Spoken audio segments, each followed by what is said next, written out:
Bonjour. On commence avec quelques minutes de retard, mais on va essayer de condenser. Vous avez 5 invités de qualité, donc ça va être un peu chaud, mais on va y arriver. Il y a une sorte de paradoxe à traiter du fait divers en local, le fait divers de proximité. Parce qu'il faut peut-être d'abord définir ce qu'est la proximité. Qu'est-ce qu'on entend par proximité? Être très près, trop près, on le verra tout à l'heure. Mais auparavant, avant de présenter donc, la tablée, je vais vous dire que c'est l'Union des clubs de la presse de France et francophone qui organise cette table ronde.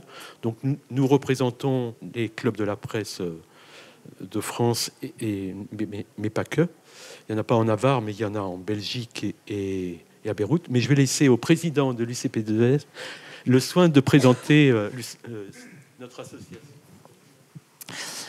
Bonjour à tous. Donc, je suis effectivement le président de l'UCP2F, l'Union des clubs de la presse de France et de francophone. Nous sommes présents effectivement en France, en Belgique, mais aussi ailleurs dans le monde. Juste une minute. C'est quoi un club de la presse? C'est un espace avec des journalistes un peu partout en France. Le message qu'on a envie de vous dire, c'est allez-y. C'est ouvert à tout le monde, aux étudiants, aux retraités, aux journalistes, quels que soient leurs journaux, quelle que soit leur sensibilité politique. Allez-y. Voilà, c'est tout. Alors, c'est court, concis et efficace. Donc, nous allons parler du fait divers sur les territoires. Mais en quoi le fait divers est-il particulier par rapport à l'info de proximité? Qu'est-ce qui caractérise le fait divers? En quoi il a sa particularité? Et on va voir comment il est traité, comment il survient, comment il se déclenche, et comment les journalistes y sont confrontés, comment les journalistes font face, avec, en introduction, une petite notion qu'il ne faut pas oublier. Les journalistes ne sont pas des robots, ce sont des êtres humains qui réagissent en tant qu'individus par rapport à un choc, une confrontation. Pour présenter le plateau, je suis parti de la notion de proximité. Donc je vais dire qui est tout près. Tout près, nous avons une représentante de l'ANR qui est tout près, qui est d'ici. Pas comme la télévision, mais elle est d'ici même. Donc tout près, c'est-à-dire qu'elle est au cœur, au milieu de l'actualité de la ville, de la région. Elle est même, alors elle va nous dire comment elle s'en extrait ou comment elle va sur le fait divers. Alors, est-ce que je prononce bien le prénom? Phébé Huberjean, Humberjean, journaliste au service Fait divers Justice à l'ANR. Alors, dans différents médias, le nom est différent, Fait divers Justice, voilà, les intitulés varient, mais peu ou prou, on couvre justice et Fait divers. Alors, nous avons, après, tout près, nous avons très près, Isabelle Orlans, voilà, qui est comment une... Hein? Non, très près, parce que... Alors, très près, c'est une baroudeuse, c'est quelqu'un qui a connu beaucoup d'affaires, qui est dans beaucoup d'affaires actuellement aussi. Mais ce qui est intéressant, très près, tu as écrit un livre qui s'intitule « Les grands fauves du barreau » et « L'amour fou pour un criminel ». Et dans ce livre, tu parles des groupies qui suivent les beaux gosses, quoi, parce qu'il y a des criminels qui sont des beaux gosses, voilà, c'est comme ça. Et les bad boys, et il y a un attrait, voilà. Et bon, ça fait des très bons films, mais ça fait... Le dernier de la classe. Hein. Non, quand on était jeune, on aimait le dernier de la classe. Oui. Et alors, et après, trop près. Là, j'ai nommé Marianne Rigaud de Samsa FR, qui a co-animé une formation. Alors, elle nous a co-construit une formation à destination de 3 médias régionaux, sous l'angle comment les rédactions peuvent soutenir et aider les faits diversiers qui sont en première ligne sur la couverture des faits divers.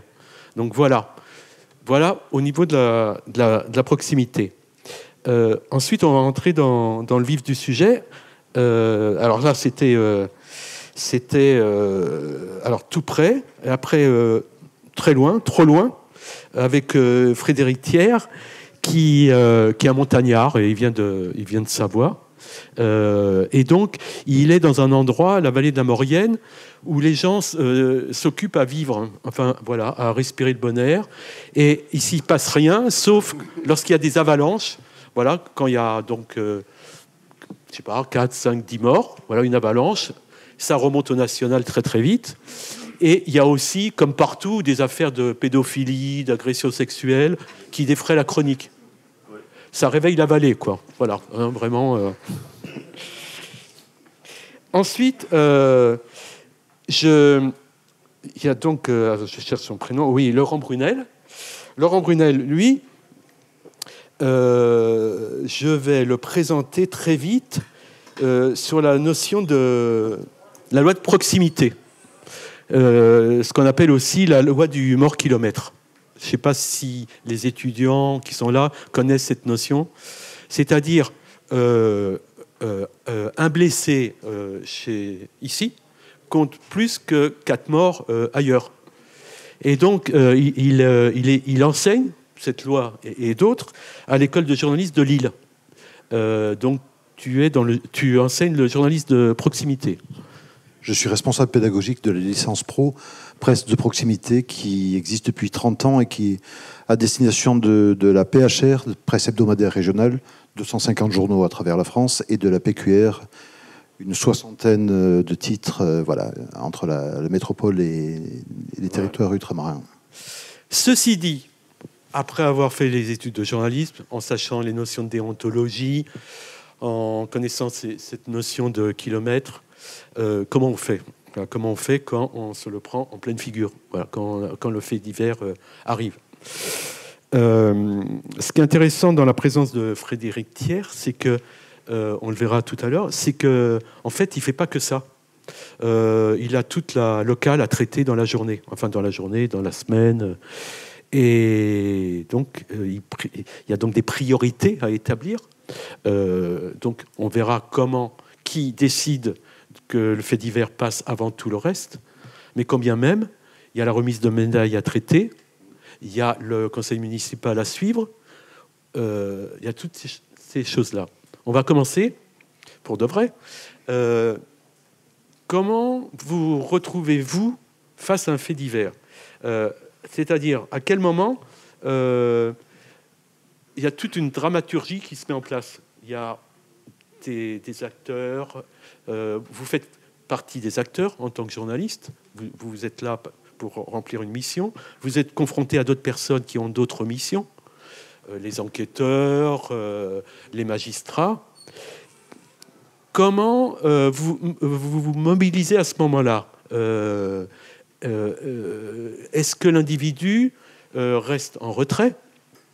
C'est-à-dire que, on le verra après, est-ce que vous restez insensible ? Il y a quelqu'un qui était là hier qui a posé une question au point de vue psychologique. Comment ressent-on une affaire comme Outreau ou voilà, quand vous traitez une affaire comme ça, est-ce que vous sortez indemne ? Et on verra avec Samsa les réponses qui sont données. Mais on va commencer tout de suite sous l'angle de l'impact. Comment se fait-il que lorsque on est confronté à un fait divers, comment fait-on, pour dire j'y vais, j'y fonce, je fais mon métier de journaliste. Alors, comment vous vous mettez en mouvement ? Alors, qui veut prendre la parole en premier pour dire comment j'y vais, qu'est-ce que je dois faire, comment je vais me mêler à l'action en cours, c'est-à-dire comment je vais trouver ma place. Oui, le fait divers, comme on dit, ça marche toujours. Hein. C'est quelque chose dans un journal qui a toujours du succès. Mais il faut aussi sentir le territoire. Je pense que c'est ça. Et moi, dans ma fonction, comme tu l'as dit, moi, je suis pas fait diversier, hein, je suis localier, c'est-à-dire que je couvre l'ensemble du spectre de l'actualité sur une zone géographique donnée, à savoir la vallée de la Maurienne. C'est une vallée très agréable, hein, magnifique. Je vous encourage à venir la visiter, mais aussi assez encaissée, assez identitaire. Et le gros fait divers, c'est celui qui, en quelque sorte, remue l'âme de la vallée. Et ça, il faut le sentir. Alors bien entendu, il y a un truc, bon c'est évident, quand il y a un gros accident de la route, bon c'est un gros accident de la route, c'est un fait, on y va. Mais il y en a certains qui frappent plus que d'autres. Le type même de ça, c'est l'avalanche par exemple. Il faut avoir vu ce que c'est une messe de funérailles après une avalanche avec entre 3 ou 7 morts dans des villages dont les noms reviennent, comme Valménier ou Bonneval-sur-Arc, pour sentir le poids qu'un tel événement peut avoir sur une communauté. Parce qu'il faut vraiment parler de communauté. Et ça, à mon avis, c'est un peu l'essence du fait divers. Et là, il faut faire partie du truc. Hein. On peut pas dire non, moi je suis juste professionnel. Vous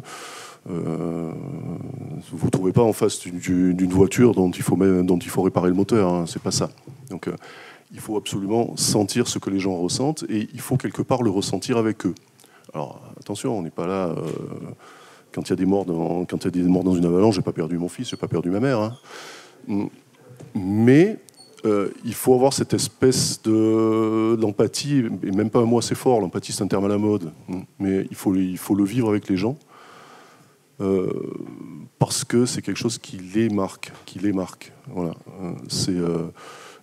Je me souviens d'une affaire, alors hors avalanche, une affaire qui a eu lieu en 1997, elle est déjà ancienne et ça parle peut-être à certains d'entre vous parce qu'elle ressort régulièrement, même au niveau national, c'est la disparition d'une jeune fille qui s'appelait Cécile Valin. C'est une des rares disparitions d'adolescents en France qui n'est toujours pas résolue. Et maintenant, elle est au pôle Cold Case de Nanterre. C'est une affaire qui marque toujours. Ça fait bientôt 30 ans. Ça fait bientôt 30 ans. Alors, le temps a passé, les camarades de classe de cette jeune fille qui a disparu la veille de passer son bac, ils se sont vus pendant longtemps. Il y avait une association un peu informelle, je ne pense pas que les statuts étaient déposés en préfecture, mais qui en parlaient. Au début, ils ont eux-mêmes participé aux recherches. Certains sont allés à l'autre bout de la France pour vérifier tel bruit, si on n'avait pas perçu cette pauvre gamine dans une ville. Je me souviens, il y a eu des cas. Ça n'a jamais abouti. Mais voilà, sentir que quelque chose remue les gens, c'est très important. C'est par là que moi je rentre dans le fait divers. Voilà. Mais encore une fois, c'est pas mon métier premier. Je fais ça parce que ça m'arrive une fois de temps en temps. Autrement, après, on y reviendra sur d'autres thèmes qu'on doit aborder. On a bien entendu des spécialistes de la question, Dauphiné Libéré, qui s'en occupent très bien. Mais voilà, rentrer dans le fait divers, pour moi, c'est ça. Ouais. Et donc, il y a eu à Tours, il y a un mois, ou un peu moins même, une affaire qui a éclaté en pleine nuit, hein, je ne sais plus à quelle heure, 23h, 9 coups de couteau sur un jeune dans le quartier du Sanitas. Je ne me trompe pas, ouais. Voilà. Alors, je comprenez, j'incrimine pas le traitement. Je disais tout à l'heure qu'on fait face à quelque chose de brutal et par définition inattendu.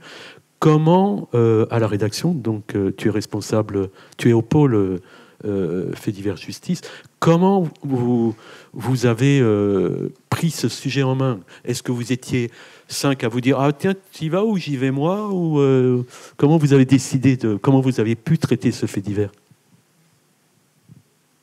C'est vrai que je parlais au nom de ma rédaction, parce que moi j'étais absente au moment où ça s'est passé, mais donc j'ai suivi évidemment à distance, et puis j'ai eu les échos après coup de comment ça s'était déroulé. Donc c'est vrai que là, on est typiquement dans le cas de figure le plus compliqué pour nous, c'est-à-dire ça se passe très tard le soir. Nous, on a une deadline pour l'impression, c'est-à-dire que le journal, il doit partir à la presse, être imprimé, donc on ne peut pas repousser non plus très très tard en fait les informations qu'on publie. Donc en général, ce qui se passe, c'est que c'est un temps 1, et le temps 1, malheureusement, il est souvent basé uniquement sur les sources institutionnelles. C'est pas un temps en fait où on peut aller au contact des gens comme on le fait toujours. Là, c'est vrai qu'on est obligé de croire en nos sources policières, judiciaires. Et donc, je pense toujours à Dupont de Ligonnès où tout le monde s'était fichu dedans, les journalistes. C'est vraiment le cas d'école. Et puis là, malheureusement, ça a été le cas encore. C'est des personnes qu'on côtoie au quotidien. On a un journal local. Donc, c'est des personnes qu'on connaît. Hein. On côtoie en permanence. Nous, on ne bouge pas, le journal. C'est des gens...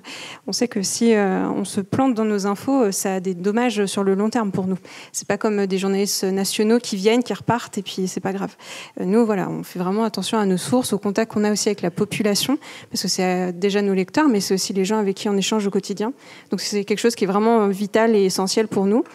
Et là, en l'occurrence, pour ce qui est arrivé donc à Farel, puisque c'est le nom du jeune qui a été tué, assassiné précisément, dans le quartier du Sanitas à Tours, malheureusement, en fait, l'information qu'on avait eue était... Ils se sont un peu précipités, les enquêteurs, où ils ont très rapidement parlé d'un trafic de stupéfiants parce que c'était le quartier du Sanitas, et je pense que c'était un peu la facilité de se diriger vers ça. Et puis nous, voilà, c'est des gens qu'on connaît, les policiers, donc on a fait confiance. Et puis dans la foulée, la procureure de la République a parlé à l'AFP. Donc on se dit, bon, quand même, la procureure de la République de Tours, qui parle à l'AFP, où on sait que ça a des dépêches qui vont circuler au niveau national, et qui a eu la maladresse de préciser que c'était pas un acte terroriste. Bon, je suis pas sûre que... Moi, j'ai souvenir à l'été dernier, quand il y a eu la Croix-Touraine, un autre jeune, 19 ans, tué à coups de couteau en sortie de boîte de nuit, il n'y avait pas eu cette précision-là, quoi. Donc, c'est vrai que là, c'est un loupé de notre part, dans le sens où on aurait dû avoir ce blocage-là, de dire que nous, en tant que localiers, qu'est-ce que ça venait faire, cette information-là.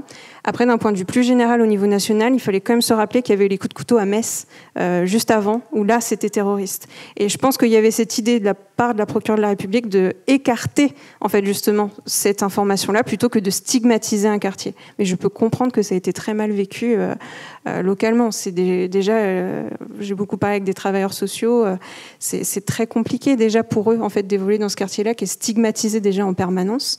Eux, ils ont le sentiment, en fait, qu'on n'en parle que quand ça ne va pas. C'est pas le cas, mais je peux comprendre qu'en tout cas, médiatiquement, ça prend beaucoup plus d'écho quand c'est dans des quartiers et que c'est négatif, que forcément quand on fait des articles positifs pour dire tous les projets qui sont mis en place, etc. Donc c'est ça qui est compliqué aussi. C'est que les gens, on voit aussi l'attention qui est portée sur les faits divers et pas sur le reste, en fait.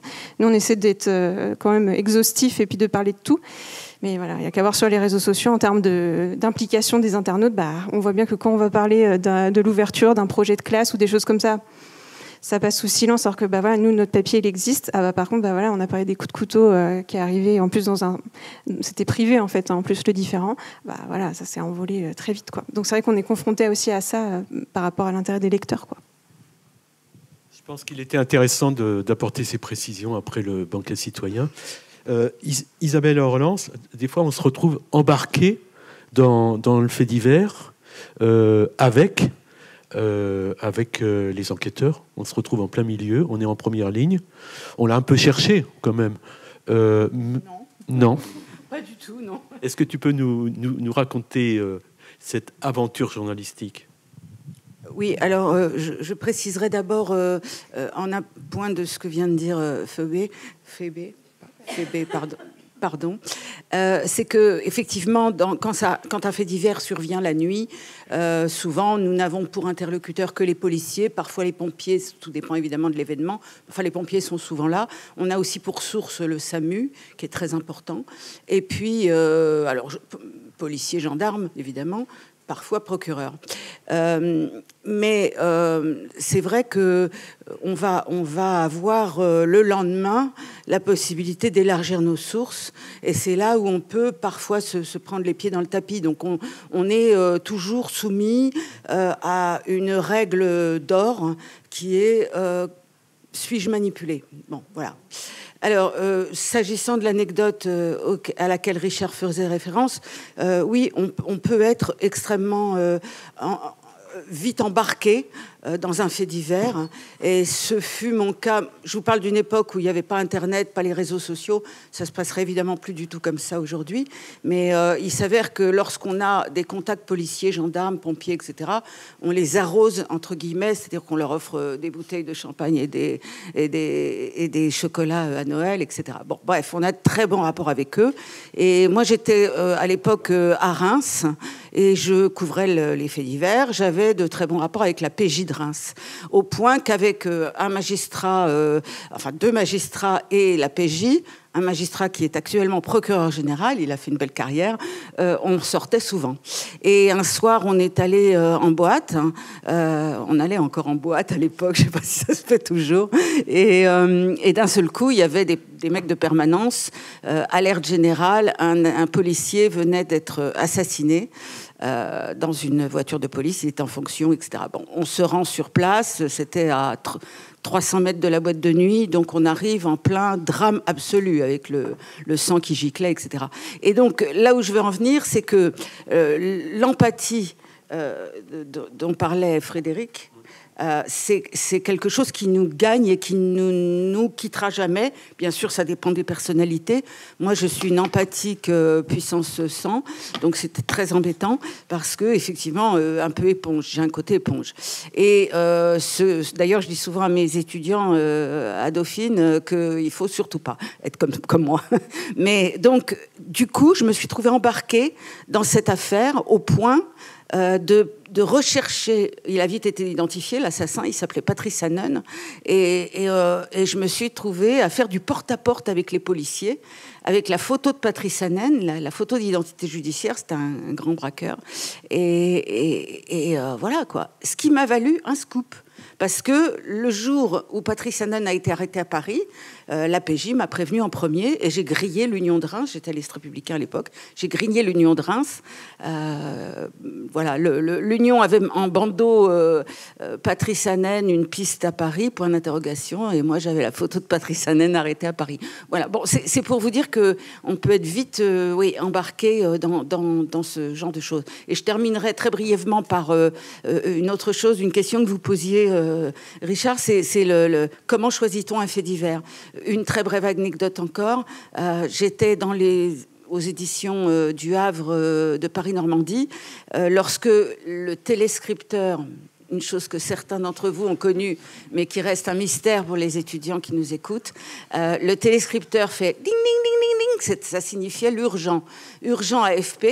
Donc je me précipite et je vois 2 dépêches qui tombent concomitamment. C'est très rare.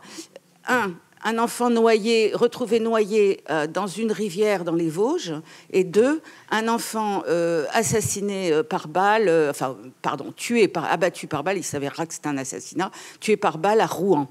Et c'est la loi de la proximité qui nous fait dire, ça Marianne l'expliquera aussi, la loi de la proximité qui nous fait dire, on part à Rouen. Et en fait, Rouen, c'est avéré une affaire certes dramatique parce qu'il y avait une mort d'enfant, mais rien à côté de l'affaire Grégory, sur laquelle je me suis retrouvée plus tard, quand même, évidemment. Voilà. Donc voilà comment on choisit aussi un fait divers. C'est parfois un peu le hasard. La loterie. Laurent Brunel, 30 ans de terrain, de pratique journalistique, de faits divers, entre autres, mais pas que. Pas que, non. J'étais journaliste localier et puis rédacteur en chef d'un titre d'un hebdo sur Tarbes également. Donc, on traitait autant la République. Non, la Semaine des Pyrénées. On traitait autant du ski que des problèmes industriels, que des explosions de la ZF, par exemple. Voilà. Ouais. Je m'interdis d'intervenir. Mais à SDF, je pourrais en parler. Si je vais le dire quand même. Je ne me suis pas présenté en 2 mots. Je viens du Petit Bleu de Lot-et-Garonne, qui est un quotidien départemental. Renseigne vite et bien, disait-on à l'époque. On le fait toujours. Et survient AZF. Et comment on s'organise. Et donc, voilà, en 2 mots, je vais dire comment on s'est organisé. On vient depuis Agen, on envoie 3 journalistes, chacun en commando, en raid commando, chacun s'organise comme il peut. Et en fait, je suis entré sur le site caché dans une voiture d'EDF. Alors, je ne sais pas si déontologiquement j'avais le droit de le faire, mais j'avais dit que j'étais journaliste. Comme ma recherche avec les flics, déontologiquement. Des fois, on est un peu limite, ouais. On est un peu limite. Mais le fait est qu'effectivement, on était 3. Un journaliste a d'abord été voir si son studio qu'il occupait n'avait pas été soufflé. Donc, il n'était pas sur le terrain. Il était voir chez lui. Et un autre a réussi aussi. Donc, on fait avec les moyens du bord. Pour resituer quand même AZF, parce qu'il y a des jeunes, des jeunes étudiants au journalisme, c'était il y a 25 ans. Maintenant, c'était en 2001. En septembre 2001, si moi vous dit quelque chose, on était au 18 septembre 2001. Donc, une semaine exactement après les tours jumelles à New York. En ce qui me concerne, moi je me rappelle exactement où j'étais. J'étais en reportage à Tarbes. Il y a des régiments là-bas et on était sur une remise de décoration dans un régiment parachutiste. Et on a nos téléphones qui sonnent en même temps, autant de mon confrère de la Dépêche que moi-même. Et on dit, il y a une explosion, énorme explosion à Toulouse. Et on savait absolument rien à l'époque. À l'époque, il n'y avait pas instantanéité d'Internet, des réseaux sociaux, etc. Une semaine après les attentats, on s'est dit, personne ne savait ce qui se passait. On s'est dit, il faut y aller. Il faut vraiment y aller. Donc j'ai pris la voiture, j'ai passé la rédaction, j'ai embarqué une journaliste. Tu n'as rien de prévu? Si, mais non, c'est pas grave, tu as quelque chose de prévu maintenant. Et on fonce, là on réfléchit pas, on y va parce que c'est entre Tarbes et Toulouse, c'est 1h15 de route et il y a beaucoup de gens qui bossent. Donc forcément, même si c'est hors de notre périmètre géographique du journal, on y va parce que ça concerne vraiment la région. Et on trace l'heure et quart à toute vitesse sur l'autoroute et en écoutant France Info, qui n'a pas beaucoup plus d'infos que nous. Et on arrive sur place, ceux qui se rappellent de l'événement à l'époque, on a eu l'impression d'arriver sur la Lune. Quelque part, on a réussi on a garé la voiture à 1 km jusqu'à là où les forces de l'ordre nous ont laissé passer. Et on est arrivé sur ce champ de Lune, l'autoroute qui était pavée de pierres, de voitures retournées, de voitures éventrées, avec l'usine à côté qui avait explosé. On parle beaucoup de sidération quand il y a eu les attentats, etc. Évidemment, on est resté vraiment un moment un peu hébété avec ma journaliste. On savait pas quoi faire, honnêtement. On arrive, on prend des photos évidemment, mais bon après ça s'est décanté. Mais voilà, c'est le choc de la réaction d'arriver sur place, de voir ce spectacle. Et ce triste spectacle, parce qu'il y a une trentaine de morts, je ne sais plus exactement, mais voilà.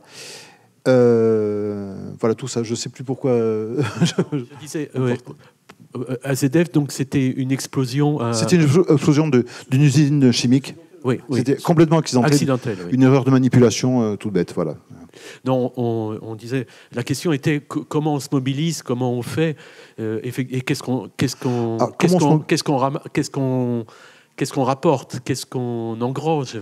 On rapporte tout ce qu'on peut, tout ce qui est disponible, tout ce que voilà. Alors une petite notion quand même quand on parle de faits divers en local ou en local avec un E aussi, on peut dire parce que la presse locale. En fait, on est aux sources. La presse locale, l'info de proximité, c'est vraiment à la base de toute l'information. Si vous voyez quelque chose sur TF1, sur France 2, etc., ou si vous entendez quelque chose sur France Inter, sur Europe, sur RTL, c'est parce que quelque part, il y a déjà eu des journalistes en presse locale qui ont déjà couvert l'affaire. Très souvent, ça remonte, il y a les journalistes je vois certains anciens de la filière qui sont d'accord, les journalistes qui sont sur le terrain, qui trouvent cette information, qui sont les premiers à la recueillir et qui font la remonter, soit à travers leurs médias aujourd'hui via Internet, soit en parlant aux correspondants de l'AFP, si eux-mêmes ne sont pas correspondants. Voilà. Donc on est vraiment aux sources du fait divers, aux sources de l'événement. Et avec un énorme avantage quand on est localier, c'est que on connaît les lieux, Ce que tu disais exactement, que dans tes vallées, tu connais la géographie, tu sais, on te dit il y a un accident à tel endroit, tu sais exactement où c'est. Et la différence entre un localier et un journaliste qui débarque de Libé, du Monde, qui vient passer 2-3 jours sur place, ben, c'est que nous, on connaît vraiment les gens, on connaît le commerçant du coin, on connaît la route, on sait que ce carrefour est accidentogène. Voilà. On a vraiment un regard concret sur les lieux de l'accident. Je voudrais juste ajouter par rapport à ce que dit Laurent, c'est en faisant le parallèle presse nationale, presse locale, on a un gros problème pour avoir fait partie des deux. Hein, j'ai travaillé en presse régionale et en presse nationale. J'ai constaté une chose absolument terrifiante que les jeunes journalistes, une chose à laquelle les jeunes journalistes sont également confrontés, c'est la politique de la terre brûlée. Vous êtes localier, vous connaissez effectivement, comme le dit Laurent, parfaitement tout le monde. Vous avez d'excellents rapports de confiance avec les autorités judiciaires, mais pas que. Ça peut être le commerçant, le voisin, voilà. Et puis arrive la presse nationale. Et là, c'est une espèce de raz-de-marée, pour ne pas dire un tsunami, qui fait qu'ils viennent tout à fait 3 jours, 4 jours, peut-être plus. Dans le cas de l'affaire Grégory, c'est évidemment des mois, voire des années. Mais j'ai connu des faits divers, notamment l'affaire des disparus de Mourmelon que j'ai couverte en étant localière. J'étais à l'Union de Reims. Lorsqu'arrivait Dominique Rizet, pour ne pas le citer, qui était au Figaro à l'époque, et qui avait sa fougue que l'on connaît désormais depuis Faites entrer l'accusé, c'était le rouleau compresseur et ça devenait le triangle des Bermudes. J'ai couvert l'affaire Fourniret aussi, Fourniret, Monique Olivier. C'est devenu le monstre des Ardennes. Enfin, c'était... Alors... Et là, ça nous met un coup terrible, c'est-à-dire que ça endommage nos relations personnelles locales et ça nous entraîne dans une direction que l'on n'aurait pas souhaité avoir, ou en tout cas que l'on aurait pu prendre, mais avec beaucoup plus de tact. Et ça, c'est très préjudiciable. Oui. Ce qu'on appelle en local l'arrivée des charognards. Voilà.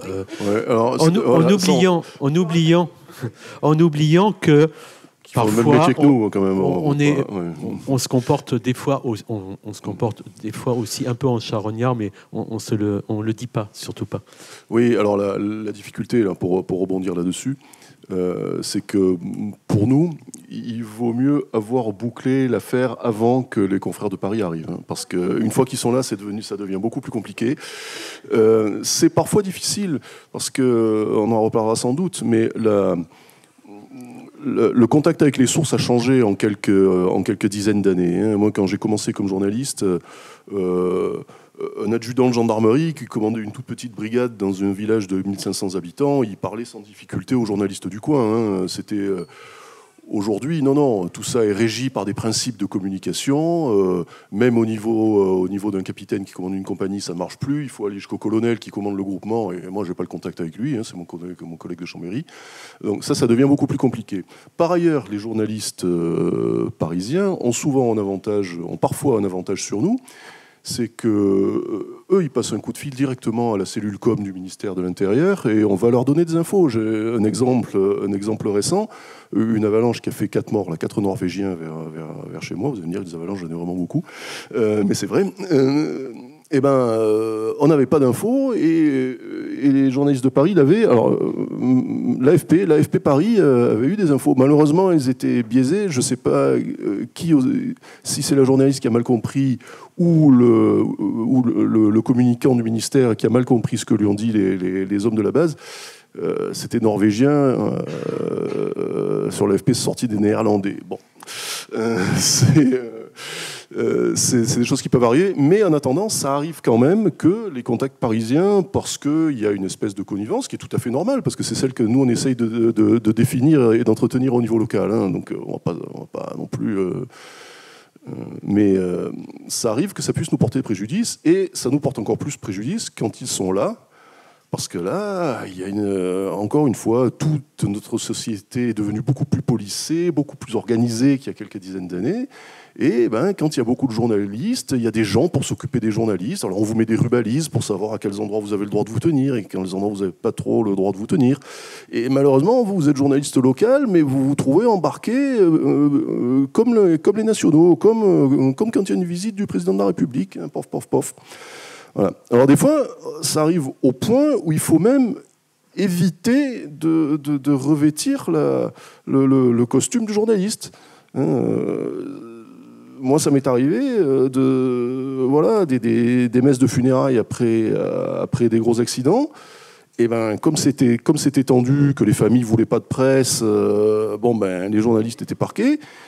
Moi, je disais plus rien. Je disais pas que j'étais pas journaliste. Je disais pas que j'étais journaliste. Je disais rien. Après, bien entendu, si c'est un flic local qui me voit, il sait très bien qui je suis. Mais lui, il dit rien, pareil, parce que voilà, on dit rien. Et c'est comme ça qu'il faut parfois établir des stratégies de contournement qui sont utiles, mais c'est un peu dommage aussi quelque part. Voilà. Le rapport avec l'intervention de la presse nationale est toujours compliqué. Après, on les aime bien, parce que des fois, ils viennent nous demander des renseignements. Donc, il n'y a pas de souci. Voilà. On s'informe mutuellement. Il n'y a pas deux castes. Hein, mais c'est vrai que la vision des choses n'est pas forcément la même. Quand je traite un sujet avec mes yeux locaux. Hein, mais c'est certainement une lacune. J'ai pas la vision d'en haut. J'ai pas l'appréciation générale. Voilà. Je vais revenir un tout petit peu en arrière pour terminer le tour de table. La question initiale était comment fait-on pour se mobiliser pour aller sur un fait divers. Je vais raconter une toute petite anecdote pour lancer Marianne Rigaud. Accident à passage à niveau, un gamin fauché par un train. Je vais sur le terrain, je couvre, je travaille et je pleure. Je me mets dans un coin, je me mets à chialer parce que j'ai pété un câble, je ne pouvais pas supporter l'intensité. Et donc, pour 3 quotidiens régionaux, nous sommes ça à organiser une formation alors je ne sais pas comment appeler ça, de soutien, d'accompagnement aux journalistes. Certains ont déjà de l'ancienneté. Je suis aussi formateur, je suis intervenu aussi au niveau de la sécurité par rapport à des étudiants qui demandaient comment faire quand on intervient sur les bassines. Vous savez, dans ma région, il y a eu des manifestations très violentes et des jeunes journalistes se sont retrouvés en première ligne, vraiment confrontés à des formes de violence dont ils ignoraient l'existence. Et donc, je pense que les jeunes, comme les plus âgés, ont besoin d'être écoutés, de parler et de comprendre ce qu'ils vivent. Oui, je vais faire une petite digression avant, parce que moi aussi, j'ai une anecdote qui va faire écho à la tienne.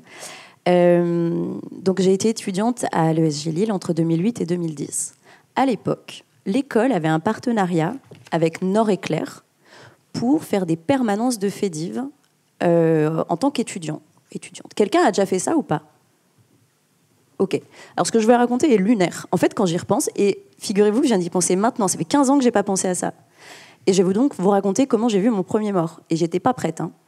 Et j'y ai même pas pensé quand tu nous as demandé en préparation notre rapport au fait divers. Donc, moi, étudiante, 25 ans, je dis ok, oui, je veux bien faire les permanences de fait divers à la Nord-Éclair, ça a l'air formateur. Ok. Donc, un week-end par mois, je travaillais à Nord-Éclair, le samedi, le dimanche, reportage, presse locale, ça je savais faire, pas de souci.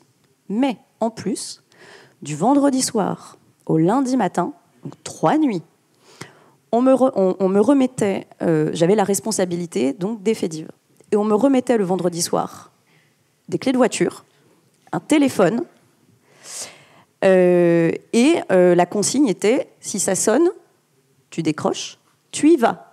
Lunaire, j'étais pas formée, hein. Enfin, remettez-vous, et puis les étudiants là, mettez-vous à ma place. Début de 2e année ESJ, fallait pas me faire confiance, hein.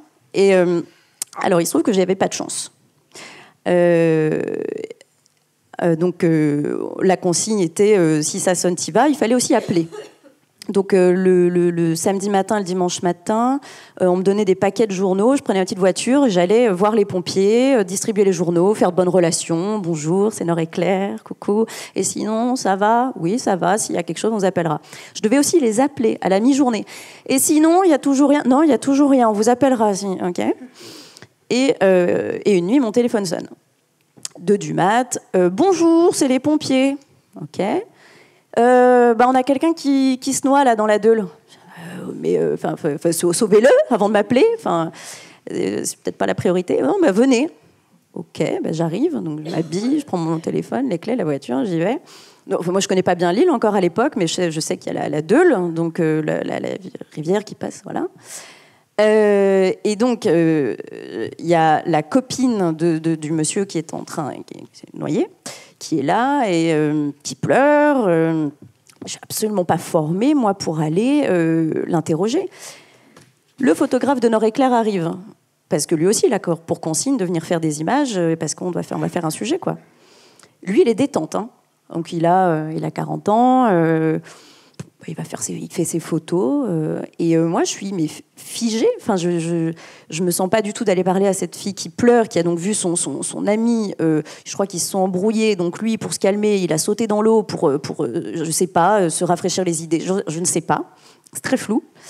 Et c'est flou sur le moment, c'est flou aussi dans mon souvenir. Et je suis censée aller lui parler pour savoir ce qui s'est passé. Et le photographe, lui, il fait ses photos, il détente. Les hommes grenouilles sont en train de chercher le corps est repêché.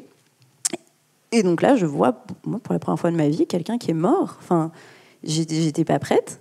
Et le photographe me dit, oui, voilà, on a les infos, on prend les infos auprès du pompier, on fait tu rentres te coucher, puis demain matin, première heure, à la rédac, papier. Et personne m'a demandé le lendemain si ça allait. Je sais pas, un truc basique. Sinon, ça va. J'ai quand même vu quelqu'un mort. On m'a réveillée à 2 du mat pour aller au bord de la Deule en plein hiver. Toi, tu situes. Hein. Voilà. Et j'ai fait ça pendant 1 an. Et clairement, j'avais pas de chance. Donc, j'ai eu un gros accident de la route. Alors là aussi, je n'étais pas prête à voir ça. Voilà, j'ai eu un petit peu tout. Donc moi, ça m'a suffi. Hein. Clairement, j'ai pas voulu faire carrière dans les faits divers. Je sais pas si ce partenariat existe toujours. Voilà. Le sport. Ok, le sport plus tranquille. Voilà, mais j'aurais sans doute dit oui aussi pour le sport. Hein. Moi, ça m'a, voilà. Mais tant mieux, parce que franchement, c'est inconscient. C'est inconscient de faire ça à des étudiants. Enfin, il y a de quoi traumatiser quelqu'un. Il y a quoi dégoûter la personne aussi de cette info-là, du fait divers. Donc. Voilà, ça on oublie. C'était voilà, pour le coup j'avais donc oublié. C'est bien la mémoire sélective. J'en aurais une comme ça à raconter. Bref, parenthèse refermée. Aujourd'hui, donc je suis devenue journaliste, pigiste depuis 15 ans, et puis petit à petit je suis devenue formatrice. Et puis il y a 10 ans, un organisme de formation qui s'appelle samsa.fr m'a embauchée comme responsable pédagogique avec pour projet de développer cet organisme, de créer des formations, de recruter des formateurs, ce que je fais. Donc j'ai petit à petit arrêté de donner des formations moi-même, j'ai commencé à identifier des gens. Comme dirait mon chef, mon travail c'est donc de connaître des gens et de faire des listes. Donc à chaque fois qu'une rédaction nous demande une formation, et on fait beaucoup de sur-mesure, mon boulot c'est de dire oui, on peut faire ça, bien sûr. Je vois Delphine là, qui hoche, Delphine Noyon, parce qu'on travaille beaucoup avec la NRCO. Donc là, en l'occurrence, ceux qui nous ont appelés, c'est RNP, donc chez le groupe Rossel, c'est Paris-Normandie, Courrier Picard, Aide Nouvelle. C'est un groupe de presse avec qui on avait déjà fait des formations, on va dire, classiques, écriture web, tourner, monter des vidéos avec smartphone, etc. Et un jour, la responsable formation nous dit faut qu'on forme nos journalistes sur les faits divers. Parce qu'en fait, chez nous, personne ne veut faire ça. Je comprends. Voilà, de ma petite expérience, je vois en quoi on peut ne pas en avoir envie, parce qu'on ne se sent pas équipé, on ne se sent pas... on ne connaît pas ce monde-là. Et puis, moralement, on se dit dur, non, j'y vais pas. Le problème, c'est que ces 3 titres-là n'ont plus de service police-justice, et donc tout le monde doit s'y coller. Tous les généralistes doivent être capables de traiter des faits divers à la volée. Petit truc, gros truc, voilà, ça tombe sur vous, faut gérer. Donc on a créé une formation de 3 jours. Donc c'est assez conséquent, hein, 3 jours, sortir de votre rédac, 3 jours consécutifs, être remplacé ou pas, avoir des papiers à boucler le soir, en plus d'avoir suivi une formation toute la journée, c'est pas rien. Et il y avait une partie très technique, hein, ce que vous avez décrit, qui sont les sources, comment on s'y prend, comment ça fonctionne, la police, la justice, à qui on parle pas, c'est quoi un procureur. Et puis il y avait toute une partie sur la santé mentale et sur comment j'anticipe l'impact que va avoir un fait divers sur moi et comment je digère ensuite, comment je m'y prends, moi, pour continuer d'aller bien, alors que j'ai fait un truc que j'avais pas envie de faire et qui peut-être m'a laissé un mauvais souvenir, du poids, ou un trauma, voire on peut aller jusqu'au trauma. Et puis plus largement, comment je m'y prends pour parler à une victime ? Comment je m'y prends pour parler à l'entourage de la victime ? Comment je m'y prends pour trouver les bons mots quand on parle de féminicide, d'infanticide, de tout ce qu'on peut imaginer de dur. Cette formation a eu beaucoup de succès. On a formé 80 journalistes, donc c'est un gros contingent, en petits groupes, hein, des groupes de 8, des groupes où les gens pouvaient parler, et ils en avaient besoin, qu'ils parlent, qu'ils mettent des mots, qu'on les écoute.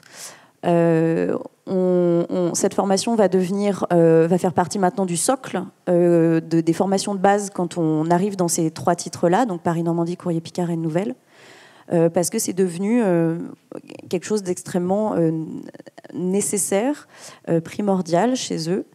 Et pour finir, on a fait donc j'ai construit cette formation avec des journalistes spécialisés, police-justice, Ronan Folgoas qui est au Parisien, Vincent Ventigam qui est à BFM, qui ont mis toute leur expertise, toutes leurs années d'expérience au service de cette formation en se disant, en 3 jours, qu'est-ce que quelqu'un qui n'a jamais traité, qu'est-ce qu'un généraliste doit savoir pour s'en sortir avec les faits divers, s'en sortir techniquement, pas raconter n'importe quoi, avoir les bons termes, et s'en sortir moralement.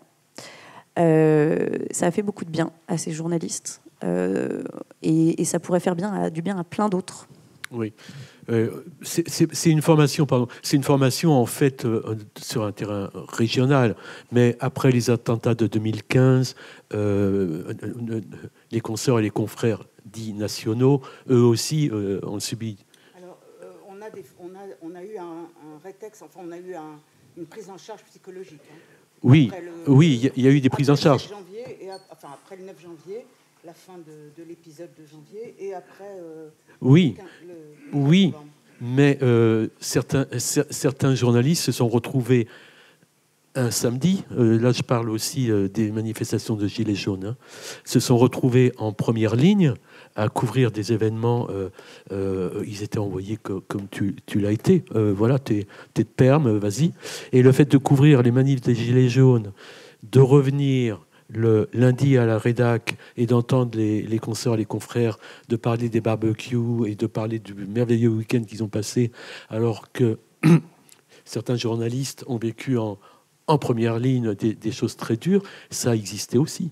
Ouais, les Gilets jaunes, c'est un peu particulier, oui, parce que bon, on était un peu exposés. On ne compare pas avec les attentats, bien voilà, sûr. C'est vrai qu'on était un peu, c'est vrai qu'on était exposés en tant que journaliste. Bon, voilà. Bon, après, il s'agit de, voilà, c'est comment chacun réagit. Effectivement, moi, un jour, il y en a un qui m'a dit, on va te casser ton appareil photo et tes 2 jambes. Bon, ça m'a pas. Bon, je lui dis, écoute, je pense que c'est pas une bonne idée. C'est pas une bonne idée d'essayer. Bon, mais ça, c'est pas grave. Je veux dire, en revanche, en tant que journaliste, on doit essayer de comprendre la colère un peu qui mène à ce genre de déclaration un peu à l'emporte-pièce. Hein, donc voilà. Pour revenir sur une histoire de proximité et de faits divers, parce que ce que tu racontes, c'est clair. Moi, j'ai un peu plus âgé et formation faits divers, j'en avais eu 0. Hein. En plus, comme un certain nombre de journalistes de ma génération, pas du tout passé par les écoles de journalisme, hein, donc formés sur le tas. pour vous expliquer ce qu'est la proximité et jusqu'où ça peut aller. On avait maintenant une autoroute magnifique en Maurienne, on n'a plus du tout d'accidents. Mais il y a quelques décennies, il n'y avait pas d'autoroute. Et il y avait une route nationale à 2 voies, empruntée par 3000 camions par jour, plus les voitures, et régulièrement ça cartonnait, y compris la nuit. Et ça m'est arrivé assez souvent on m'appelle. À l'époque, il n'y avait même pas de téléphone portable, c'était le téléphone fixe qui sonnait. C'est pour ça qu'à l'époque, quand on était journaliste, son téléphone fixe, il fallait absolument qu'il soit sur la table de nuit. C'était pas possible qu'il soit dans le salon, parce que bon, non. Et donc ça sonnait assez souvent. Ouais, tu peux venir, les pompiers. Ouais, tu peux venir. Il y a un accident à tel endroit et tout. Ouais, c'est bon, je viens. Et c'est arrivé extrêmement souvent. Je disais tout à l'heure que maintenant tout est organisé. Les pompiers, ils ont des cellules communication. Ils ont voilà. À l'époque, rien du tout. Et c'est arrivé assez souvent que ah ben tiens, c'est bon, t'es arrivé, c'est sympa. Écoute, tu peux pas nous faire les photos parce que là l'appareil photo il marche pas, ou alors on a plus de piles dans le flash. Le pompier dit à 40 ans, quoi. Donc je dis bah oui bien sûr, mais tu veux quoi comme photo? Ah ben accompagne-nous parce que là, ça va nous servir pour nos formations et tout et tout. Bon, résultat des courses, quand vous faites des photos vous n'allez pas lui dire non, il te file les infos, le gars. Hein, donc, mais vous vous retrouvez à faire des photos du geste technique de secours, et puis des fois, il n'y a plus grand-chose à secourir, hein, selon l'état de la victime. C'est un peu pesant, il faut bien le dire, quoi. Donc là, les morts, on les a vus, et puis dans des états pas souvent très rigolos. Alors, c'est pas pour faire mon ancien combattant, mais c'est pour illustrer ce que peut être la proximité. Et ça, c'est effectivement le localier qui est confronté à ça, parce que c'est celui dans un territoire un peu isolé qui va être appelé par les pompiers sympas, qui sont pas obligés. Les pompiers, ils sont là, comme tu disais, d'abord pour sauver les gens, pas forcément pour prévenir les journalistes. Mais comme on s'entend bien, comme c'est des copains, voilà. Le commandant des pompiers, il a peut-être son fils dans la même classe que votre fils. Voilà, c'est comme ça que se nouent les contacts aussi en local. Donc, voilà, ça peut aller assez loin, ça pouvait aller assez loin. C'est moins le cas maintenant où tout est beaucoup plus organisé. Quelquefois, c'est un peu dommage. Laurent, si vous avez des questions, si vous voulez intervenir, parce que là, on est bien parti. Hein. Juste pour compléter ce que disaient Marianne et Frédéric, sur les séquelles psychologique, on ne va pas refaire la table ronde qu'on a eue tout à l'heure à 9h, voilà, où on a largement parlé de ces problèmes, mais c'est vrai qu'il y a vraiment... toi, tu as eu la chance d'avoir un groupe qui t'a dit « Ok, on se lance, voilà, on met de l'argent, et voilà. » Mais c'est extrêmement rare. Il faut savoir que dans la plupart des titres de presse locale, le soutien psychologique, c'est un numéro de téléphone d'un psychologue qui est inscrit sur le frigo de la salle commune, ou qu'on peut parfois voir en visio, et vu les problèmes que rencontre la psychiatrie actuellement, on peut décrocher un rendez-vous pour dans 6 mois en présentiel. Voilà, il y a vraiment un énorme manque en matière de prévention et de suivi des journalistes. Voilà, c'est clair. Et nous, à l'école, voilà, toi, c'est la formation continue quand les gens sont déjà en poste. Nous, on essaie aussi d'inculquer les premières bases, pour leur dire de faire attention, de donner les premières clés pour la compréhension. C'est qui n'est pas simple quand on parle avec des jeunes de 20, 22, 25 ans, qu'on leur explique que, oui, ils vont tomber sur des scènes extrêmement violentes, sur des cadavres des gamins de leur âge qui sont morts dans un accident de voiture. Ils seront peut-être les premiers à être débarqués sur place. C'est pas simple d'être dans une salle d'audience d'un tribunal quand il y a des photos de cadavres qui sont diffusés pour les besoins de compréhension de l'affaire, et qui sont là devant. On fait OK. Et quand on rentre le soir, c'est dur. C'est dur. Et très très rarement, il y a des messages de soutien de son rédacteur chef ou même des collègues les faits divers, en local, c'est dur. Et en national aussi, c'est clair, mais voilà, en local, parce que parfois, c'est des gens aussi qu'on connaît. Parce que c'est l'entraîneur du club de foot qui est mort. Voilà, c'est des gens à qui on a eu affaire, parce que pour un autre reportage, on découvre que soit il est mort d'un accident violent, soit il est chez les flics et en garde à vue pour pédophilie. Avec toutes les, voilà, toutes les séquelles qu'on engrange petit à petit. Donc c'est dur parfois. On va rebondir, avant de vous passer la parole, sur l'attrait du fait divers. Je pense que tu as une expérience... Non, je voudrais juste ajouter un point par rapport à ce qu'ont dit Laurent et Marianne. On a l'impression que le fait divers, c'est à la fois dramatique, ce qui est le cas, bien évidemment, et repoussant. Enfin, le fait divers, je forme des étudiants en master à Paris-Dauphine et je leur dis toujours que le fait divers, c'est apprendre ou à laisser. C'est-à-dire que on ne peut pas, en fonction de sa personnalité, supporter, endurer des faits divers qui sont absolument insoutenables. Je ne vais pas citer des anecdotes de ma longue carrière parce qu'on en aurait pour jusqu'à Noël. Mais ce que je veux dire aussi, et c'est très important, c'est que le fait divers, c'est absolument passionnant et c'est une école extraordinaire, bien plus importante sur le terrain que toutes les années d'études ou tous les mois d'études que vous pourrez consacré à la notion de fait divers dans les meilleures écoles.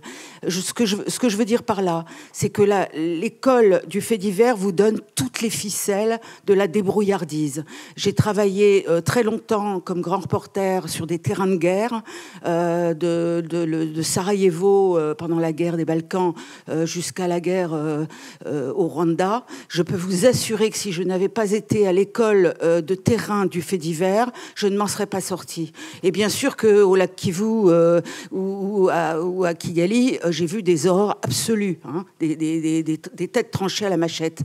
Eh bien, l'école du fait divers que j'avais suivie pendant une quinzaine d'années auparavant m'a servi absolument, de façon absolument géniale, y compris pour gérer mes émotions, y compris pour